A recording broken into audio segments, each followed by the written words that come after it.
Եթե ելնենք հենց արարչագործության տեսությունից, մարդը արարչագործության թագն ու պսակն է, քանի որ արարիչը մարդուն ստեղծել է իր կերպարով եւ իր կերպարով ասելով նկատի չունեն ֆիզիկական կերպարով, այլ ավելի շատ նկատի ունեն հոգեվոր, բարոյական, մտավոր կերպարով, այսինքն մարդը ստացել արարիչից նրա լավագույն հատկանիշները, դատելու կարողությունը, մտածելու կարողությունը, բանականությունը, որը շատ կարևոր է, սիրելու կարողությունը, հավատալու եւ հուսալու կարողությունը եւ այլն, եւ այդ իմաստով մարդը մի կողմից արարչագործության լավագույն հատկությունների կուլմինացիան է, մյուս կողմից արարչագործությունը անհետևանք չի անցել եւ առանց այսպես ասած թերությունների։ Մարդը իր մեջ նաև միավորվում է դրա հակընդդեմ, հակառակ հատկանիշներ։ Դրա համար մենք ունենք բարդ աշխարհ, կոնֆլիկտներով լի, հակասություններով լի։ Դրա համար մարդն էլ միարժեք չի բնականաբար։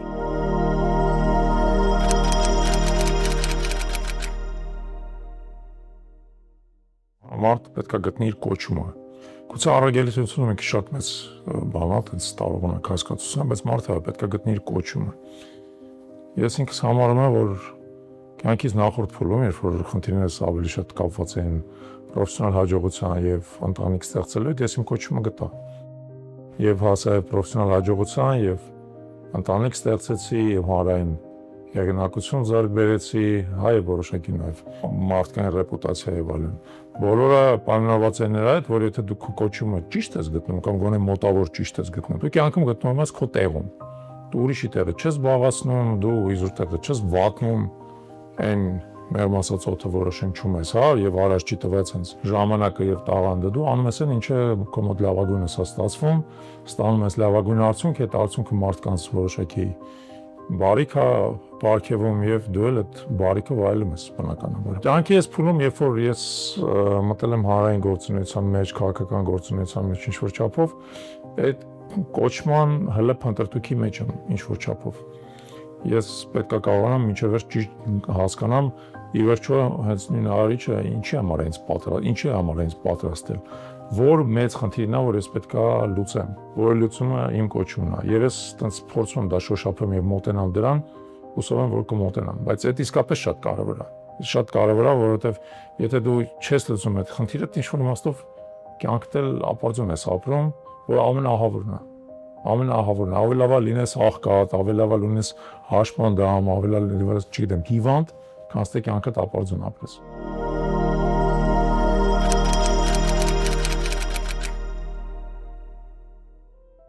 Քաղաքականությունը հանրային գործունեության այլ տեսակներից տարբերվում է, ինչ-որ իմաստով հանրային գործունեության ամենաբարդ, ամենառիսկային, ամենախտացված տեսակն է։ Նա ստեղծում է մարտահրավերներ մարդու համար, նա ստեղծում է մարդու համար ստրես մշտական, նա ստեղծում է անխուսափելի եւ շատ հաճախ անակնկալ խնդիրներ։ Եվ ինչ-որ իմաստով քո ամբողջ հոգեկերտվածքը, ամբողջ քո ներաշխարհը բախվում է այդ մարտահրավերի եւ պետք է դիմանա այդ մարտահրավերին։ Ես շուրջս տեսնում եմ մարդիկ, որոնք այդ մարտահրավերին դիմանում են եւ տեսնում մարդիկ մեծամասնություն է, որոնք այդ մարտահրավերներին բախվելով շատ հաճախ նահանջում են իրենց լավագույն որակներից, շատ հաճախ իմ տեսանկյունից սխալ ընտրություններ են կատարում, երբեմն բացահայտում են ընդհակառակ իրենց վատթարագույն որակները, որոնք մինչև այդ թաքցրած էին պահում եւ այլն։ Այդ իմաստով քաղաքականությունը բարդ ֆիլտր է։ Բարդ ֆիլտր է, որը երևակում է մարդու եւ լավագույն հատկանիշները եւ վատթարագույն հատկանիշները ամենածայրահեղ իրենց դրսևորումները։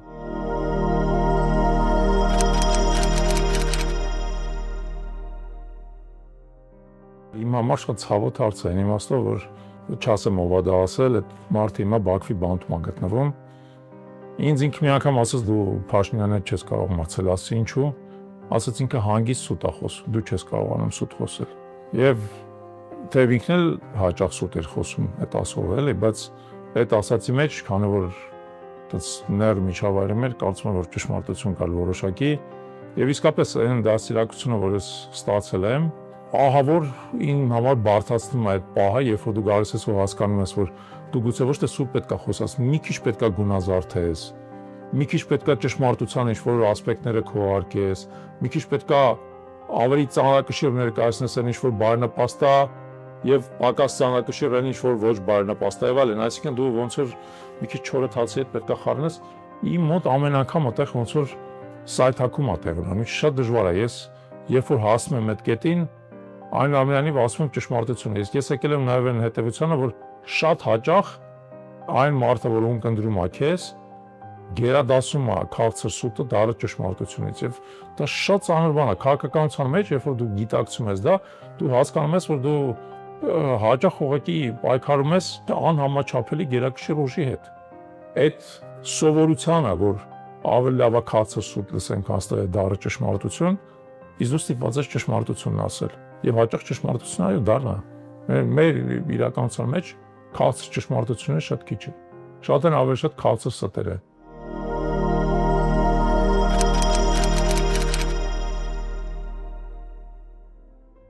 Ես ներքին համոզմունքը ունեմ, որ շատ հաճախ այո, մեզ ուղին ցույց է տրվում գերբանականության կողմից, որը մենք անվանում ենք Աստված, որ հաճախ մենք ճիշտ պատասխանը գտնում ենք ոչ թե վերլուծության միջոցով,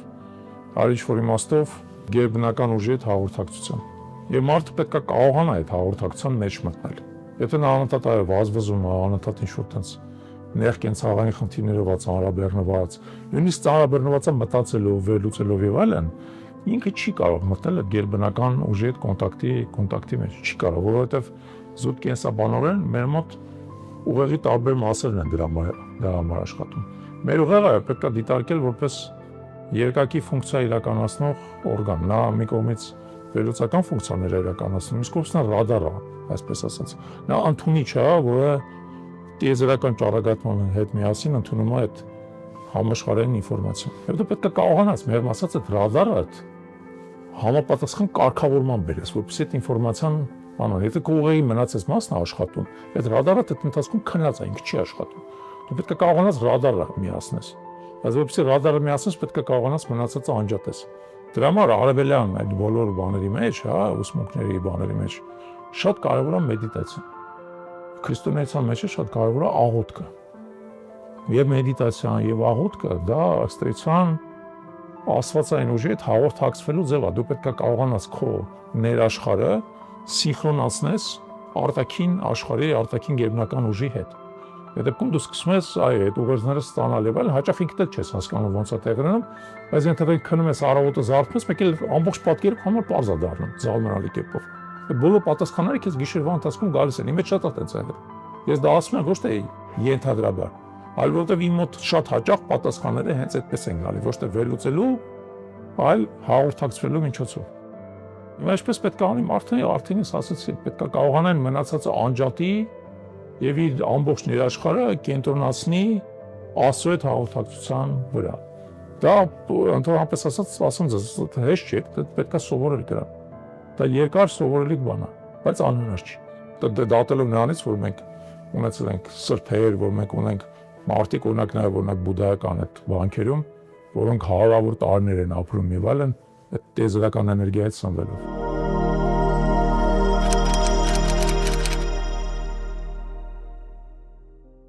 Մեր պատմությունը, եթե մենք վերցնենք, մեր պատմությունը դա խաղաղության պատմություն չի։ Եվ թափես մարդկության պատմությունը խաղաղության պատմություն չի։ Հասկանալի է, որ պատերազմը առանձին վերցած մարդու, առանձին վերցած ընտանիքի համար դա ահավոր ցավալի կորուստ է։ Բայց պատերազմը մյուս կողմից եթե նայում ենք որտեղից է առաջանում, որն է պատերազմի աղբյուրը։ Կլաուզևիցը դեռ հայտնի գերմանացի պատերազմների տեսաբանը, որը ըստ էության լավագույն նկարագրություններից մեկն է տվել պատերազմների։ Ասել է, որ պատերազմը դա քաղաքականության շարունակությունն է ուժային մեթոդներով։ Այսինքն պատերազմը առաջանում է այն ժամանակ, երբ որ քաղաքական հակասությունները այլևս դիվանագիտական, տնտեսական, եւ այլ ոչ ուժային մեթոդներով չեն հանգուցալուծվում։ Եվ մենք պետք է հասկանանք, որ այդ հակասությունները բնական կերպով են առաջանում։ Բնական կերպով, օրինակ, տեսեք, բնական հակասություն, որը գոյություն ունի եւ որը պետք է ինչ-որ ձևով հանգուցալուծվի ժամանակի ընթացքում, Ադրբեջանը եւ Թուրքիան հայտարարել են, որ իրենք մեկ ազգ երկու պետություն են, ճիշտ է՞։ Բազմիցս են դա նշում։ Հիմա այդ մեկ ազգ երկու պետության միջև գտնվում է մեր պետությունը եւ մեր ազգը։ Անդրոն կա մի հատ հատված, որտեղ այդ շերտը, այսպես ասած հայկական սեպի, ընդամենը 28 կիլոմետր է Սյունիքում։ Ընդամենը 28 կիլոմետր է։ Այս կողմից էլ է կանգնած թուրքական ազգը, այս կողմից էլ է կանգնած թուրքական ազգը։ Եվ դրա արանքը գտնվում է այդ 28 կիլոմետրանոց շերտը։ Հիմա այդ հակասությունը երկու տարբերակ ունի հանգուցալուծման։ Կամ իրենք այդ շերտը կգրավեն եւ կմիանան լրիվ, հա? Կամ մենք այդ շերտը կկարողանանք այնպես պաշտպանել, որ իրանց մոտ ընդհանրապես երբևիցե էլ ախորժակ չի լինի, իրանք կհամակերպվեն մեր գոյության հետ, բացարձակ կհամակերպվեն մեր ուժի հետ, ինչ որ իմաստով նույնիսկ այդ ուժին էլ կենթարկվեն։ Միջանկյալ լուծում, ասում ձեզ, կարող է ժամանակի մեջ կարճ լինի, բայց երկարաժամկետ կամ մենք պետք է առավելության հասնենք, կամ իրանք պետք է առավելության հասնեն, կա եւ երրորդ լուծումը, որ մեր տարածաշրջանը բացարձակ խաղաղացվում է, բացարձակ։ Ադրբեջանցիները օրինակ դառնում են շատ խաղաղ, պացիֆիստ, չգիտեմ ում հետ համեմատեմ, էլի դանիացիների կամ ենթադրենք իսլանդացիների պես խաղաղ ազգ։ Ու ասում են, հա, խնդիր չկա ձեր հետ, դուք մեր եղբայրներն եք եւ այլն։ Բայց մենք կարողանում ենք պատկերացնել դա այսպես չեն կարողանում պատկերացնել։ Առավել եւս որ Ադրբեջանում երեխային մորական կաթի հետ հայացածություն է։ Հա, սերմավում, ել չեմ ասում մանկապարտեզների, դպրոցների, համալսարանների մասին։ Մենք պատկերացնում ենք, որ ադրբեջանական հասարակությունը, գուցե մի քիչ պակաս չափով թուրքականը, բայց մանավանդ ադրբեջանական հասարակությունը հեշտորեն հաշտվեն գաղափարի միջև գաղափարի հետ, որ այդ սեպը գոյություն ունի։ Չեն հաշտվելու, եւ եթե չեն հաշտվելու, այդ քաղաքական հակասությունը լինելու է։ Եվ դու կարող ես կամ այդ քաղաքական հակասությունը հանգուցալուծես պատերազմի միջոցով, կամ ուժեղանալու միջոցով, որպեսզի պատերազմը կանխես։ Երկուսից մեկն է։ Կամ պետք է ուժեղանաս, որպեսզի իրանց մոտ ձգտում չլինի պատերազմի, կամ իրեն գնալու են պատերազմի, որտեղ հակասությունը դրված է մեր աշխարհագրության մեջ։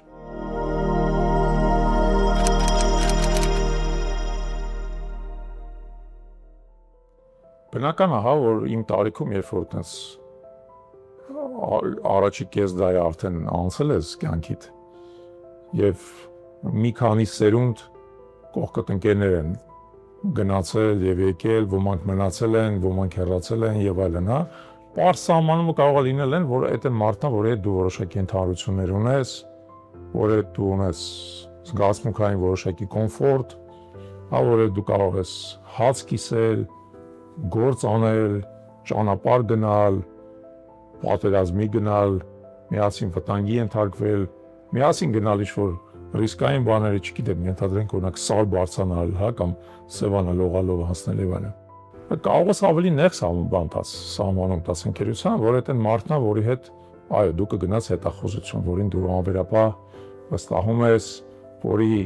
հետ քո եւ ներաշխարհը եւ արժեքները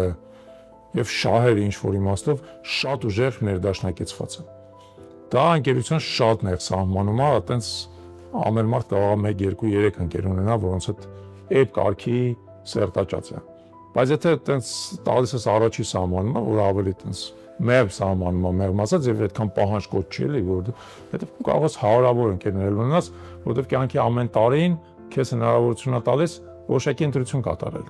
Տեսնել, որ մարդիկ են համար ավելի հոգեհարազատ, որ մարդիկ են ազնեի, որ մարդիկ են պարկեշտ, որ մարդիկ են հետաքրքիր, որ մարդիկ են հաճելի եւ այլն, եւ այդ սկզբունքով շուրջդ բավական մեծ ընկերության տեղ շրջապատ առաջացնում։ Իմ դեպքում այդ է եւ ես երկրորդին չեմ ձգտում, այսինքն այն մարդկանց, որոնց անվերապահ կարող են վստահել։ Դրա կարիք ես չունեմ։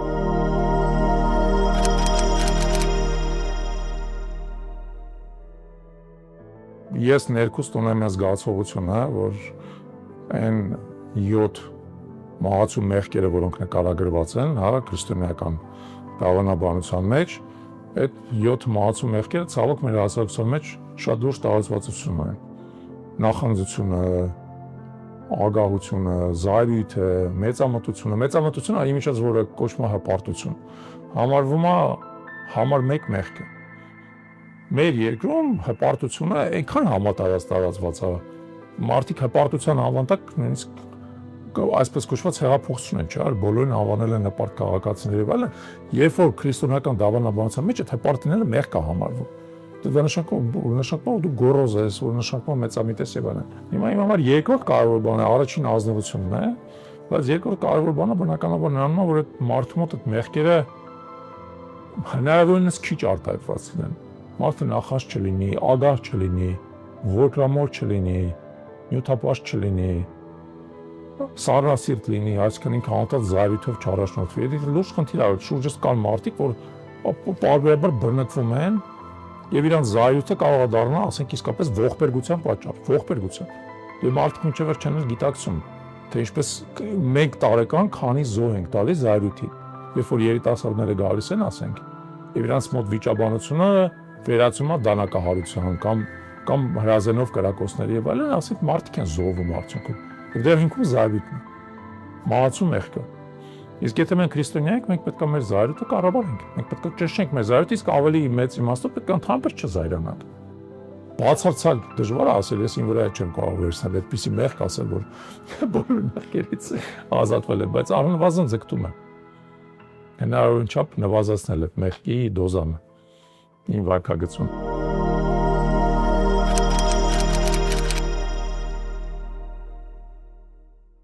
Ես կարծում եմ, որ շատ կարևոր է, որ մենք եկեղեցուն չվերաբերվենք զուտ որպես ծես, ծիսակատարություն, որպես ինստիտուտ։ Եկեղեցին հավատի տուն է եւ մենք եկեղեցուց կարող ենք առավելագույնը քաղել, եթե իրան որպես այդպեսին ենք վերաբերվում, եթե մենք օգտագործում ենք եւ եկեղեցին եւ եկեղեցականին որպես կապողողակ Աստծո հետ։ Եվ մեր մարդկանց շատերն այդ կապողողակը անհրաժեշտ է, որովհետեւ իրանք ինքնուրույնաբար իրենց համար դժվար է, իսկապես Աստծո խոսքը ճիշտ ընկալել, ճիշտ մեկնաբանել, անհրաժեշտ է այդ միջնորդը, հոգեվորականը, որը դրա մեջ կներեք ես բարիս համար, բայց մասնագիտացած խորագիտակ մարդ է, երկար տարիներ ուսումնարել է, լավագույն աստվածաբաններից է սովորել, հա, երբ որ սեմինարիայում է սովորել, կարողանում է իսկապես Աստծո խոսքը ճիշտ ընկալել, ճիշտ մեկնաբանել եւ այլն։ Ես եկեղեցին այդ տեսանկյունից եմ տեսնում, եւ ես կարծում եմ, որ այդ տեսանկյունից նաեւ կարեւոր է, որ մեր եկեղեցու հոգեվոր սպասավորները, մասնավորապես քահանայից դասը, բայց եւ ոչ միայն, նաեւ կուսակրոն սպասավորները, աբեղաները, վարդապետները, եպիսկոպոսները առավելագույնս մոտ գտնվել մարդկանց, առավելագույնս շատ նրանց հետ հաղորդակցվեն, առավելագույնս եւ շատ եւ մատչելի նրանց կարողանան հասցնել Աստծո խոսքը, որովհետեւ Աստծո խոսքը վերացական չի։ Օրինակ այդ նույն իմ ասած մեղքերի հետ կապված մարդկանց պետք է բացատրել մեղքի իրությունը։ Մարդիկ պետք է հասկանան, որ գործողությունն է, որ իր մեջ մեղք կա պարունակում։ Շատերը չեն հասկանում դա։ Շատերը առօրյա իրենց կյանքում անընդհատ այդ կարմիր գիծը հատում են, ենթադրենք, բայց մինչև վերջ դա չեն հասկանում, որ ոգրամոլ են, չեն հասկանում, ենթադրենք, որ ագահ են, չեն հասկանում, որ նախանց կա իրենց մեջ։ Մեղքերից մեկն էլ ունայնությունն է, չեն հասկանում, որ մոտները ունայնություն կա, պարապություն կա, եւ իրենց հետ անընդհատ հաղորդակցություն է պետք, իդեպ ոչ միայն հոգեվորականների, գուցե նաեւ հոգեբանների, գուցե նաեւ գիտնականների, հանրային գործիչների, բայց հոգեվորականը ինչ որ իմաստով այդ Աստծո խոսքը հասցնելու տեսանկյունից ամենամեծ ոնց որ առավելություն ունի եւ ամենամեծ առաքելություն ունի։ Դա պետք է իրականացնի։ Այդ իմաստով մեր եկեղեցին պետք է ավելի ժողովրդական դառնա։ Պակաս կանոնիկ, պակաս պարփակված իր մեջ, ավելի ժողովրդական։ Ինչքան ավելի ժողովրդական դառնա, դեպս նկատել են, որ այն քահանաները, որոնք ամենաշատն են մարդկանց հետ շփվում, ամենաշատն են հաղորդակցության մեջ, նրանք նաեւ ամենաբարձր հեղինակություն ունեն, ամենաբարձր ժողովրդականություն են վայելում, ամենաշատն են սիրված եւ այլն։ Դա ցույց է տալի, որ հենց այդ ճանապարհով պետք է լինի եկեղեցին։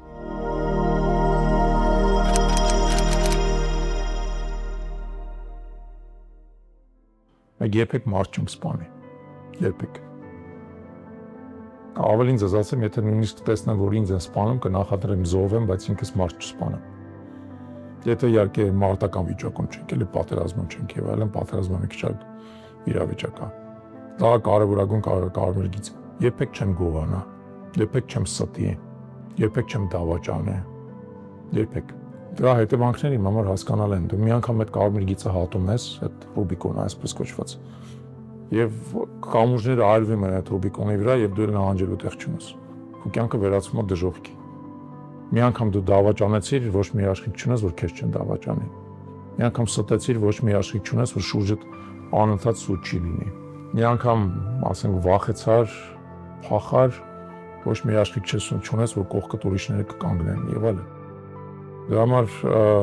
այդ են կարմիր գծերն, որ չի կարելի հատել, չի կարելի ու չեմ էլ հատում բնականաբար։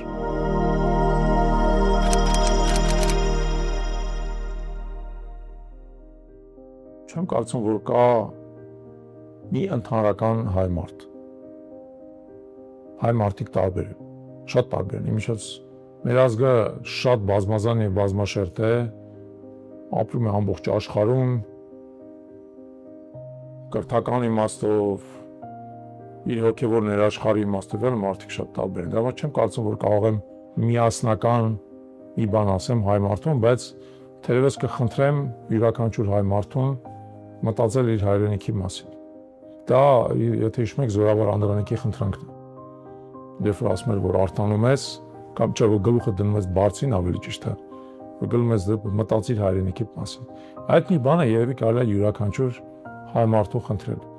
որովհետև քանի որ ժամանակին այդքան չենք մտածել, մեր հայրենիքը անընդհատ սեղմվել է ու շարունակում է սեղմվել։ Յուրաքանչյուրս պետք է մեր հայրենիքի մասին մտածենք, ավելին քան մեր մասին, ավելին քան մեր ընտանիքների, քան մեր երեխաների, քան մեր հաջողության մասին։ Հայրենիքը պետք է դնենք առաջնային։ Եվ եթե մտածենք, գուցե մեր հայրենիքը նորից սկսի ընդարձակվել։